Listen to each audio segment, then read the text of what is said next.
श्रीमद् भागवत महापुराण स्कंद 10वां अध्याय 45वां। श्री कृष्ण बलराम का यज्ञोपवीत और गुरुकुल प्रवेश। श्री सुखदेव जी कहते हैं, परीक्षित, भगवान श्री कृष्ण ने देखा कि मेरे माता पिता को मेरे ऐश्वर्य का, मेरे भगवत भाव का ज्ञान हो गया है, परंतु इन्हें ऐसा ज्ञान होना ठीक नहीं।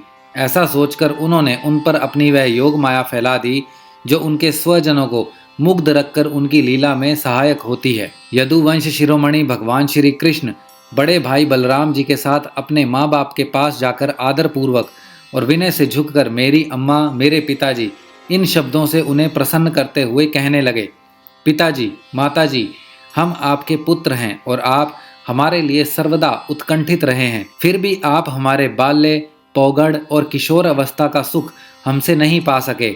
दैववश हम लोगों को आपके पास रहने का सौभाग्य ही नहीं मिला। इसी से बालकों को माता पिता के घर में रहकर जो लाड़ प्यार का सुख मिलता है वह हमें भी नहीं मिल सका। पिता और माता ही इस शरीर को जन्म देते हैं और इसका लालन पालन करते हैं, तब कहीं जाकर यह शरीर धर्म, अर्थ, काम अथवा मोक्ष की प्राप्ति का साधन बनता है। यदि कोई मनुष्य 100 वर्ष तक जीकर माता और पिता की सेवा करता रहे तब भी वह उनके उपकार से उऋण नहीं हो सकता। जो पुत्र समर्थ रहते भी अपने माँ बाप की शरीर और धन से सेवा नहीं करता, उसके मरने पर यमदूत उसे उसके अपने शरीर का मांस खिलाते हैं। जो पुरुष समर्थ होकर भी बूढ़े माता पिता, सती पत्नी, बालक, संतान, गुरु, ब्राह्मण और शरणागत का भरण पोषण नहीं करता, वह जीता हुआ भी मुर्दे के समान ही है। पिताजी, हमारे इतने दिन व्यर्थ ही बीत गए, क्योंकि कंस के भय से सदा उद्विग्न चित्त रहने के कारण हम आपकी सेवा करने में असमर्थ रहे। मेरी माँ और मेरे पिताजी, आप दोनों हमें क्षमा करें। हाय, दुष्ट कंस ने आपको इतने इतने कष्ट दिए, परंतु हम परतंत्र रहने के कारण आपकी कोई सेवा शुश्रूषा ना कर सके। श्री सुखदेव जी कहते हैं, परीक्षित, अपनी लीला से मनुष्य बने हुए विश्वात्मा श्रीहरि इस वाणी से मोहित हो देवकी वासुदेव ने उन्हें गोद में उठा लिया और हृदय से चिपकाकर परमानंद प्राप्त किया। राजन, वे स्नेह पाश से बंधकर पूर्णतः मोहित हो गए और आंसुओं की धारा से उनका अभिषेक करने लगे, यहाँ तक कि आंसुओं के कारण गला रुंध जाने से वे कुछ बोल भी ना सके। देवकी नंदन भगवान श्री कृष्ण ने इस प्रकार अपने माता पिता को सांत्वना देकर अपने नाना उग्रसेन को यदुवंशियों का राजा बना दिया और उनसे कहा, महाराज, हम आपकी प्रजा हैं, आप हम लोगों पर शासन कीजिए।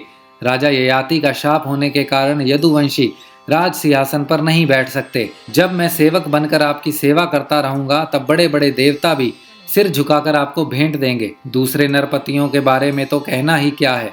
परीक्षित, भगवान श्री कृष्ण ही सारे विश्व के विधाता हैं। उन्होंने जो कंस के भय से व्याकुल होकर इधर उधर भाग गए थे, उन यदु, वृष्णि, अंधक, मधु, द्वाश्रा और कुकर आदि वंशों में उत्पन्न समस्त सजातीय संबंधियों को ढूंढ ढूंढ कर बुलवाया। उनके घर से बाहर रहने में बड़ा क्लेश उठाना पड़ा था। भगवान ने उनका सत्कार किया, सांत्वना दी और उन्हें खूब धन संपत्ति देकर तृप्त किया तथा अपने अपने घरों में बसा दिया। अब सारे के सारे यदुवंशी भगवान श्री कृष्ण तथा बलराम जी के बाहुबल से सुरक्षित थे।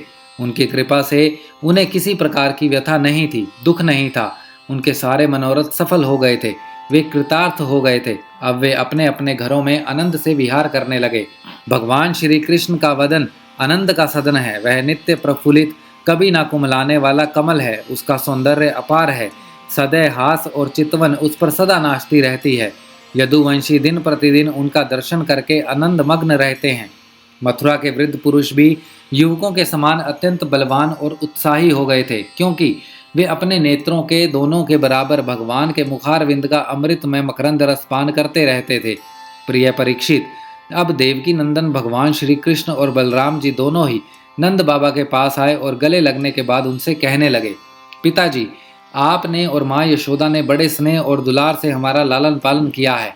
इसमें कोई संदेह नहीं है कि माता पिता संतान पर अपने शरीर से भी अधिक स्नेह करते हैं।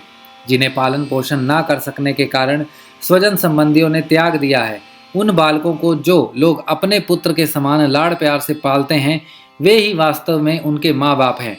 पिताजी, अब आप लोग ब्रज में जाइए। इसमें संदेह नहीं कि हमारे बिना वात्सल्य स्नेह के कारण आप लोगों को बहुत दुख होगा। यहाँ के सुहृद संबंधियों को सुखी करके हम आप लोगों से मिलने के लिए आएंगे। भगवान श्री कृष्ण ने नंद बाबा और दूसरे ब्रजवासियों को इस प्रकार समझा बुझाकर बड़े आदर के साथ वस्त्र, आभूषण और अनेक धातुओं के बने बर्तन आदि देकर उनका सत्कार किया। भगवान की बात सुनकर नंद बाबा ने प्रेम से अधीर होकर दोनों भाइयों को गले लगा लिया और फिर नेत्रों में आंसू भरकर गोपों के साथ ब्रज के लिए प्रस्थान किया। हे राजन, इसके बाद वासुदेव जी ने अपने पुरोहित गंगाचार्य और दूसरे ब्राह्मणों से दोनों पुत्रों का विधि पूर्वक द्विजातीय समुचित यज्ञोपवीत संस्कार करवाया। उन्होंने विधिवत प्रकार के वस्त्र और आभूषणों से ब्राह्मणों का सत्कार करके उन्हें बहुत सी दक्षिणा तथा बछड़ों वाली गौएं दी। सभी गौएं गले में सोने की माला पहने हुए थी तथा और भी बहुत से आभूषणों एवं रेशमी वस्त्रों की मालाओं से विभूषित थी। महामती वासुदेव जी ने भगवान श्री कृष्ण और बलराम जी के जन्म नक्षत्र में जितनी गौएं मन ही मन संकल्प करके दी थी, उन्हें पहले कंस ने अनायास ही छीन लिया था। अब उनका स्मरण करके उन्होंने ब्राह्मणों को वे फिर से दी। इस प्रकार यदुवंश के आचार्य गर्ग जी से संस्कार कराकर बलराम जी और भगवान श्री कृष्ण द्विजत्व को प्राप्त हुए। उनका ब्रह्मचर्य व्रत अखंड तो था ही, अब उन्होंने गायत्री पूर्वक अध्ययन करने के लिए उसे नियमित स्वीकार किया।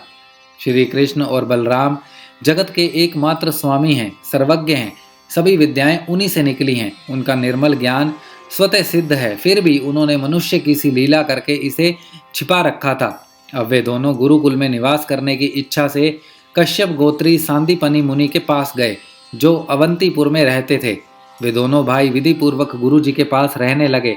उस समय वे बड़े ही सुसंयत थे, अपनी चेष्टाओं को सर्वथा नियमित रखे हुए थे। गुरु जी तो उनका आदर करते ही थे। भगवान श्री कृष्ण और बलराम जी की भी गुरु की उत्तम सेवा कैसे करनी है, इसका आदर्श लोगों के सामने रखते हुए बड़ी भक्ति से इष्ट देव के समान उनकी सेवा करने लगे। गुरुवर सांदीपनि जी उनकी शुद्धि भाव से युक्त सेवा से बहुत प्रसन्न हुए। उन्होंने दोनों भाइयों को 6 अंग उपनिषदों के सहित संपूर्ण वेदों की शिक्षा दी। इसके सिवा मंत्र और देवताओं के ज्ञान के साथ धनुर्वेद, मनुस्मृति आदि धर्मशास्त्र, मीमांसा आदि वेदों का तात्पर्य बतलाने वाले शास्त्र, तर्क विद्या आदि की भी शिक्षा दी। साथ ही संधि, विग्रह, यान, आसन, द्वैत और आश्रय, इन 6 भेदों से युक्त राजनीति का भी अध्ययन करवाया। परीक्षित, भगवान श्री कृष्ण और बलराम सारी विद्याओं के प्रवर्तक हैं। इस समय केवल श्रेष्ठ मनुष्य का सा व्यवहार करते हुए ही वे अध्ययन कर रहे थे। उन्होंने गुरु जी के केवल एक बार कहने मात्र से सारी विद्याएं सीख ली। केवल 64 दिन रात में ही संयमी शिरोमणि दोनों भाइयों ने 64 कलाओं का ज्ञान प्राप्त कर लिया। इस प्रकार अध्ययन समाप्त होने पर उन्होंने सांदीपनि मुनि से प्रार्थना की कि आपकी जो इच्छा हो गुरु दक्षिणा में मांग लें। महाराज सांदीपनि मुनि ने उनकी अद्भुत महिमा और अलौकिक बुद्धि का अनुभव कर लिया था, इसीलिए उन्होंने अपनी पत्नी से सलाह करके यह गुरु दक्षिणा मांगी कि प्रभास क्षेत्र में हमारा बालक समुद्र में डूबकर मर गया था, उसे तुम लोग ला दो। बलराम जी और श्री कृष्ण का पराक्रम अनंत था, दोनों ही महारथी थे। उन्होंने बहुत अच्छा कहकर गुरु जी की आज्ञा स्वीकार की और रथ पर सवार होकर प्रभास क्षेत्र में गए। वे समुद्र तट पर जाकर क्षण भर बैठे रहे। उस समय यह जानकर कि ये साक्षात परमेश्वर है, अनेक प्रकार की पूजा सामग्री लेकर समुद्र उनके सामने उपस्थित हुआ। भगवान ने समुद्र से कहा, समुद्र, तुम यहाँ अपनी बड़ी बड़ी तरंगों से हमारे जिस गुरु पुत्र को बहा ले गए थे, उसे लाकर शीघ्र हमें दो। मनुष्य वेशधारी समुद्र ने कहा, देवादिदेव श्री कृष्ण, मैंने उस बालक को नहीं लिया है। मेरे जल में पंचजन नाम का एक भारी दैत्य जाति का असुर शंख के रूप में रहता है, अवश्य ही उसी ने वह बालक चुरा लिया होगा। समुद्र की बात सुनकर भगवान तुरंत ही जल में जा घुसे और शंखासुर को मार डाला, परंतु वह बालक उसके पेट में नहीं मिला। तब उसके शरीर का शंख लेकर भगवान रथ पर चले आए। वहां से बलराम जी के साथ श्री कृष्ण ने यमराज की प्रियपुरी संयमनी में जाकर अपना शंख बजाया। शंख का शब्द सुनकर सारी प्रजा का शासन करने वाले यमराज ने उनका स्वागत किया और भक्ति भाव से भरकर विधि पूर्वक उनकी बहुत बड़ी पूजा की। उन्होंने नम्रता से झुककर समस्त प्राणियों के हृदय में विराजमान सच्चिदानंद स्वरूप भगवान श्री कृष्ण से कहा, लीला से ही मनुष्य बने हुए सर्वव्यापक परमेश्वर, मैं आप दोनों की क्या सेवा करूं। श्री भगवान ने कहा, यमराज, यहाँ आपने कर्म बंधन के अनुसार मेरा गुरु पुत्र लाया गया है। तुम मेरी आज्ञा स्वीकार करो और उसके कर्म पर ध्यान ना देकर उसे मेरे पास ले आओ। यमराज ने जो आज्ञा कहकर भगवान का आदेश स्वीकार किया और गुरु पुत्र लाकर दे दिया। तब यदुवंश शिरोमणि भगवान श्री कृष्ण और बलराम जी उस बालक को लेकर उज्जैन लौट आए और उसे अपने गुरुदेव को सौंप कर कहा कि आप और जो कुछ चाहें मांग लें। गुरु जी ने कहा, बेटा, तुम दोनों ने भली भांति गुरु दक्षिणा दी, अब और क्या चाहिए। जो तुम्हारे जैसे पुरुषोत्तमों का गुरु है, उसका कौन सा मनोरथ अपूर्ण रह सकता है। वीरो, अब तुम दोनों अपने घर जाओ। तुम्हें लोगों को पवित्र करने वाली कीर्ति प्राप्त हो। तुम्हारी पढ़ी हुई विद्या इस लोक और परलोक में सदा नवीन बनी रहे, कभी विस्मृत ना हो। बेटा परीक्षित फिर गुरु जी से आज्ञा लेकर वायु के समान वेग और मेघ के समान शब्द वाले रथ पर सवार होकर दोनों भाई मथुरा लौट आए।